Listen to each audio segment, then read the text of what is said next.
as with anything, like compare yourself to other people. So like, you know, there's always going to be somebody else who's going to be stronger than you, fitter than you, better looking than you, all of this stuff. But you just have to work with what you've got and just try your best with whatever your situation is. So don't compare yourself to other people. Just compare yourself to yourself and try and make improvements to where you were previously. And also, like, in a lot of these gyms, like, you know, when we were in Mexico, like, in that one gym we went to in Playa, like, literally half the people there were on steroids. And, like, there's no way you're going to be able to ever compete with that. Certainly if you're, like, for example, us two guys, we're, like, you know, average kind of European, we've got, like, average kind of European bodies, or, you know, and we don't have amazing genetics. So, like, you know, we're never going to compete with some crazy ass, like, guys in those gyms which are taking steroids, you know. So like, you just want to like keep it natural. Don't go crazy, don't go obsessive about this stuff. Keep everything in balance and in moderation, similar to like the day game stuff as well. You don't want to be like cheating your way through that stuff. You want it to be like a long-term sustainable activity. It's a marathon, not a sprint, I think, you know what I mean? Yeah, 100%. Yeah, exactly, especially when you're like lean bulking, which is what I recommend. Like the actual, like, you know, like the actual increments of progress that you're going to be making are going to be tiny.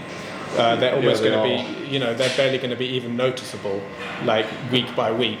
But over time, over a couple of years, that's when you're going to see the difference.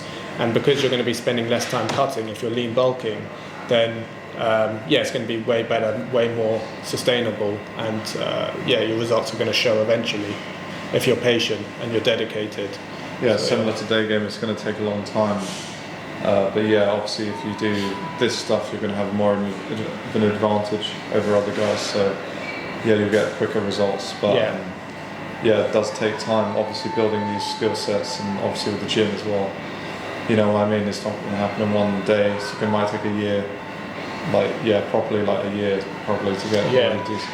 Exactly. Yeah, and like there's going to be setbacks as well. Like, if, for example, like if you go out for a period of time where you don't have access to a gym, or you just don't do it for a while, your level is going to regress.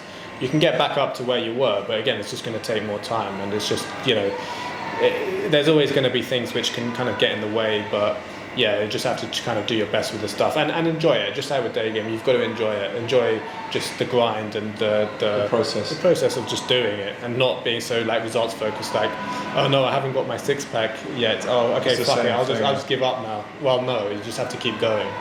It's literally that simple.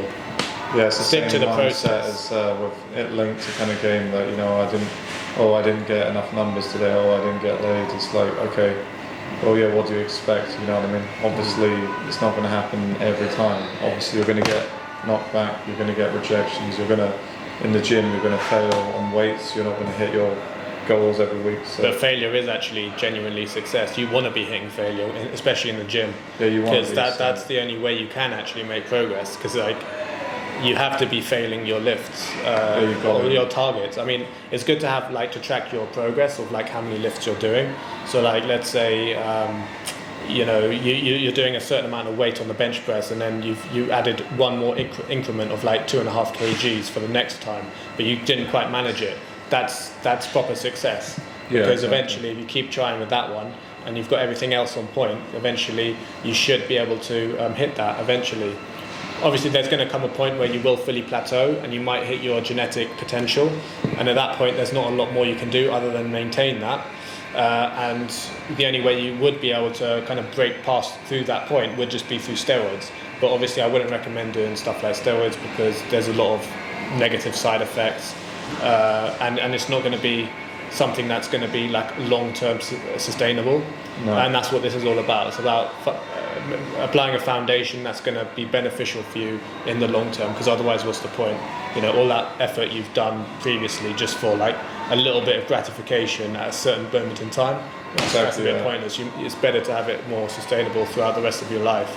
Yeah, that's the thing with this, is like it does take sacrifice in terms of time and energy and effort, but like this stuff is it's all just like a foundation for something that's a long term, and it's something that you kind of have to dedicate towards doing. So it's no good just being like, okay, yeah, this week I might go to the gym a couple of times. Next week I'll think about it. Following week, I won't bother. That's pointless. It's all about developing these habits. It's 100% that you've got to do it. Like, if you're going to do it, then you've got to commit to doing it like every week, basically.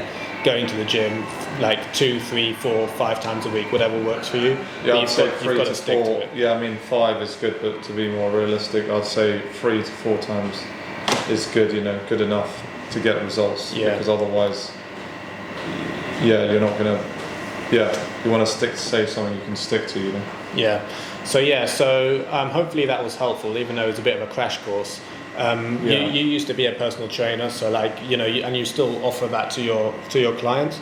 Yeah. Obviously, I'm not a personal trainer. However, I feel like I've kind of developed a half decent body, and if obviously most of the time I'm helping guys out with the dating and the day game, but We're branching into this now. Well, if somebody wanted to develop this area of their life and needed a bit of mentorship, then that's something I'm willing to help them out with as well. So if you're doing some of the training programs with the day game stuff, then I'm happy to be flexible and incorporate some of the gym stuff as well, if you feel that would be beneficial to you as well. Because like I said, you can spend ages and ages and ages doing all the day game stuff, get really good at that, but unless you're actually optimizing your aesthetics as best as you possibly can, it is actually going to limit you in terms of the dating stuff. You're going to be at a certain level, and there are certain things that you might stagnate. Yeah, like this might raise you by like 1 or 2 points, for example. Yeah, exactly. That can make a big difference. Yeah, but no, I used to be a personal trainer for quite a lot of years. I trained loads of clients, but me and Ed will help the guys, if you want to do the dating stuff. But this is a holistic approach. It's not just about going out there approaching. That's a massive part of it, but you obviously need to increase your overall value as a guy. Otherwise, you could be just running around doing approaches, but you need to actually look good as well. Cheers for watching. If you'd be interested in one-to-one coaching with me, where we'll go out in public and work on you approaching girls, or more generally with your social confidence, please visit my website ed-game.com.